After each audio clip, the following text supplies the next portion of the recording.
अध्यक्ष महाशय, पूज्य गुरुजन वर्ग आणि माझ्या बालमित्रांनो, आपण या ठिकाणी राष्ट्रपिता महात्मा गांधी यांच्या कार्यक्रमासाठी आपण इथे जमलेलो आहोत. मी स्वरा अण्णा सोनवणे, इयत्ता दुसरी तुकडीची विद्यार्थिनी.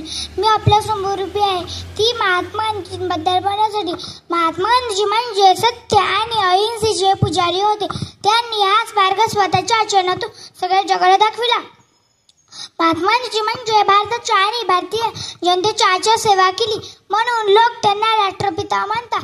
महात्मा गांधींचा जन्म 2 ऑक्टोबर 1869 रोजी गुजरातमधील पोरबंदर येथे झाला.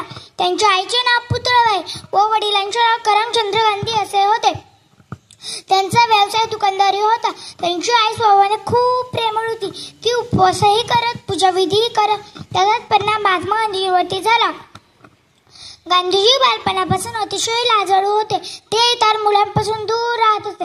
ते शाळा सुटले की सरळ घरी येत असे आणि घरकामात आईला मदत करू लागत असे. एक दिवशी तपासणी चालू असताना साहेबांनी केटल हा शब्द सांगितला, परंतु तो लिहिताना चुकला. तो दुरुस्त करण्यासाठी गांधीजींना दुसऱ्या मुलाचं पाऊल लिहायला सांगितलं, परंतु तो नकार दिला, कारण कळी गांधीजींना दुसऱ्या मुलाची कॉफी करायला आवडत नव्हती.